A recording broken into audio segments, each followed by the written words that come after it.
നടി അൻസീബ ഹസൻ മതം മാറ്റാൻ ശ്രമിച്ചിട്ടില്ലെന്ന് പോലീസിന് മൊഴി നൽകി പ്രൊഡക്ഷൻ കൺട്രോളർ കൊടപ്പനക്കുന്ന് രാജീവിന്റെ മകൻ. പ്രൊഡക്ഷൻ കൺട്രോളർ മകനെ താൻ മതം മാറ്റാൻ ശ്രമിച്ചെന്ന ടിനി ടോം പ്രചരിപ്പിച്ചെന്നായിരുന്നു അൻസീബയുടെ പരാതി. ആൻമരിയ സണ്ണി കൊച്ചിയിൽ നിന്ന് വിവരങ്ങളുമായി ചേരുന്നു. Ann Maria, good morning.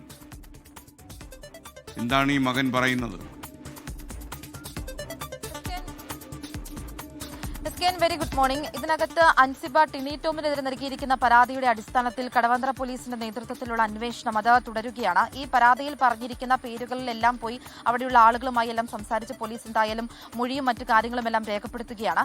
ഇതിൽ അൻസിബയുടെ ഏറ്റവും പ്രധാനപ്പെട്ട പരാതി എന്ന് പറയുന്നത് അത് ടിനി ടോം താൻ മതം മാറ്റാൻ ശ്രമിക്കുന്നുണ്ട്, അത് പ്രൊഡക്ഷൻ കൺട്രോളറുടെ മകനെ താൻ മതം മാറ്റാൻ ശ്രമിച്ചു എന്നായിരുന്നു ടിനി ടോം പറഞ്ഞു നടക്കുന്നത് എന്നായിരുന്നു അൻസിബയുടെ ഏറ്റവും പ്രധാനപ്പെട്ട പരാതി എന്ന് പറയുന്നത്. ഇതിനാണ് ഇപ്പോൾ മകന്റെ മൊഴി പോലീസ് രേഖപ്പെടുത്തിയിരിക്കുന്നത്.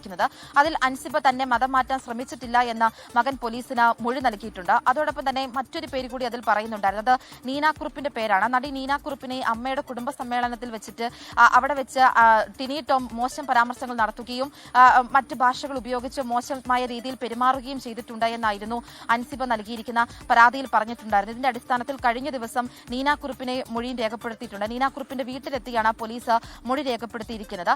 ഇതിലിപ്പോൾ പോലീസിന്റെ വ്യാപകമായിട്ടുള്ള അന്വേഷണം അത് അൻസിബയുടെ ടിനി ടോമിനെതിരെ നൽകിയിരിക്കുന്ന പരാതിയിൽ അന്വേഷണം തുടരുകയാണ്. നേരത്തെ ലക്ഷ്മിപ്രിയക്കെതിരെ നൽകിയിരിക്കുന്ന പരാതി അത് പോലീസ് കഴമ്പില്ല എന്ന് കാണിച്ചത് മാറ്റിയിട്ടുണ്ടായിരുന്നു. ഇപ്പോൾ ടിനി ടോമിനെതിരെ നൽകിയിരിക്കുന്ന പരാതി അത് കടവന്ത്ര പോലീസിന്റെ നേതൃത്വത്തിലുള്ള അന്വേഷണം അത് തുടരുകയാണ്. SK